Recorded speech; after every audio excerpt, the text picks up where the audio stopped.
Welcome to Pride Rock for a new movie recap. Today, the recapped movie is an American mystery thriller movie named The Lovely Bones.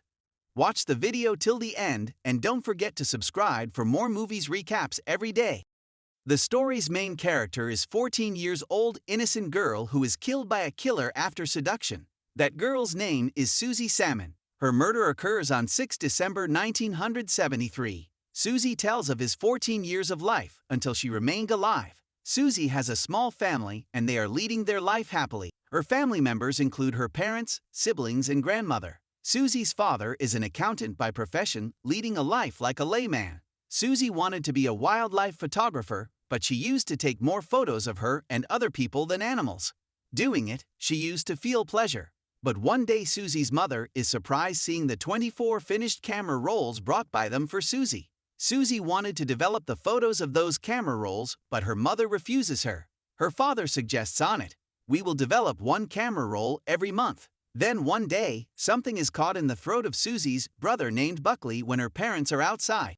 As being a wise girl, Susie takes him to the hospital, taking him in a car, and her brother's life is rescued. Then her grandmother tells, "A rescuer of anyone gets a prolonged life." Susie reads in a high school which is situated at a little distance from her house. She used to come to the house from school on foot, sometimes taking a shortcut. That short alternative way passes through fields. There is a sinkhole near Susie's house where people used to throw their waste infrastructure and other material, and that pit used to engulf them. At a distance, a girl also used to live there named Ruth Corner. She had the abilities to feel the paranormal things, so she was suspected by the people. Susie likes a senior boy named Ray of her school, but feeling fear, she never expresses him. Ray was also interested in Susie in return. Meeting in a school one day, he offers her to meet in a mall. Susie is excited hearing it, and Ray gives her a letter on which he has written a poem for Susie. Susie is very pleased, and she takes a shortcut passing through the field in excitement. But she does not know that someone is keeping his eye on her. He is her new neighbor named George Harvey. He lives in a house which is situated in front of Susie's house. He is actually a serial killer. He has already murdered the number of the people before it, but always escapes. Because he kills his target shrewdly and according to plan, now his next prey is Susie. He has properly planned to kill Susie in that field, and it was in his knowledge that Susie often passes through here. Victimizing Susie, he has constructed an underground hideout in that field, filling it with toys so that kids may attract. Susie is returning to her house on that day, and the given letter of Ray is skipped from her hand, which is still unread. That goes at a distance because of blowing air. Susie runs after it. Harvey, however, is present. He moves ahead to catch the letter as well. Even so, he is unable to catch. Harvey then did succeed in entrapping Susie in his grip. Harvey tells Susie, "I've constructed something I'd like to demonstrate you." Susie, on the other hand, is keen to see, because she is a 16 and 17-year immature girl. She is also happy on that day because of Ray, so she consents to go in a good mood, because she likes the fine things.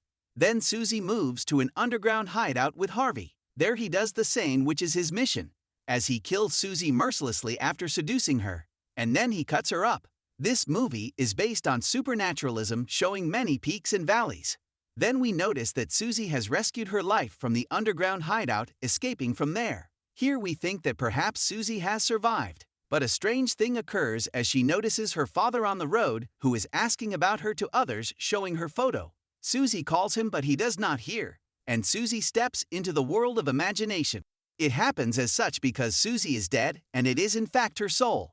She is neither on the earth nor in the promised land, but lurks between them. But Susie can realize Earth and Promised Land. Susie's parents are worried because Susie is lost. They inform police immediately. Now Susie also knows that she is no more. Now she notices her killer Harvey, who is cleaning Susie's blood from him, lying in a bathtub. Susie's father has an ability, and he designs the structure of ships in the glass jars. One day when he is busy at work, then Susie asks, "Why do you do as such?" Her father replies, "It is my avocation which relates you with your most favorite activity, and it fixes you with that until you complete your task."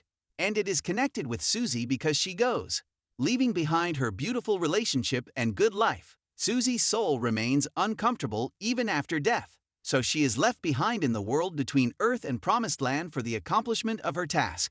Her feelings of love for Ray or family, and the fire of revenge from her killer do not allow her to go to Promised Land. At the murder night of Susie, Ruth Corner catches the sight of Susie on the road, and Susie also notices her. It is the time when Susie's soul has gone after death, and Ruth Corner gets that letter which was given to Susie by Ray. Susie is in the world of infinite time, but the time has much passed on Earth. While investigating, detectives find the hat of Susie, which was knitted by her mother. A long time has passed and detectives come to know that Susie is no more and her mother also accepts it. But her father does not lose hope. Susie's father was much loving for her, so Susie used to create paranormal events. As a result, her father is aware of her. Her father makes the decision to apprehend her murderer. Because her murderer is not caught even after a long time, Susie's mother's condition is also the worst. Getting a job offer, she leaves her family going there. Susie's father fulfills his promise, thinking to develop the camera roll every month, and he does the same. He himself continues to investigate, but of no use. Harvey is also free without any suspicion by anyone. Once the detective has also visited his house. One day, Susie's sister Lindsay comes out with his pet dog, and her dog starts barking before Harvey's house. Then Lindsay begins suspecting Harvey, but proofs are also required against Harvey, and Harvey's lust is again awakened. Now his victim point is Lindsay. Then Susie encounters the souls of those people who have been the victim of Harvey. And when and how were those people killed, it is also revealed. Harvey had first murdered of his lady owner in the year of 1960 in Silvana, and the second murder of Harvey was 13-year-old kid Jicky in 1966, who is thrown into a gutter after killing. And then a girl Lia Fox, who is thrown into the stream. The next victim was 6-year-old kid Lana Johnson, and the victim is again a small kid of Pennsylvania, and he victimizes Susie after all. After this serial killing, he was still wandering freely, but Susie's soul wants to revenge him. Susie was passed away 11 months ago, and her father is still wandering in search of her murderer, and he also develops the last camera roll of Susie. He observes Harvey's photo in the captured flowers photos of Susie. Then Jack immediately thinks that he may have wronged with my daughter. He moves to his garden and looks at those flowers of which photos were taken by Susie. They were now withered. Suddenly, a flower is blossomed in the hand of Jack, which is only visible for Jack. Then he starts suspecting Harvey. Harvey is busy in making a wooden trap, but Jack does not know, as this trap is for his daughter Lindsay. But Jack knows his intention at a moment. Being suspected, Harvey also runs to his own house. Jack also goes after him, but he has not any proof, and he himself comes under the suspicion of detectives. Detectives say to him, "You cannot put a blame on anyone without any proof." But Lindsay is damn sure that Harvey is the killer. And one day, Lindsay goes inside his house for searching in the absence of Harvey. He finds a diary there in which Susie's photo and her lock of hair are stuck there along with the planning statements of Susie's murder. Harvey reaches the house at the exact time. He doubts the presence of someone in the house. He moves to that place where he has hidden his diary, and Lindsay is successful to escape from there. Winding up his luggage, Harvey tries to escape from there. Lindsay hands over that diary to detectives, but it is too late because Harvey flees.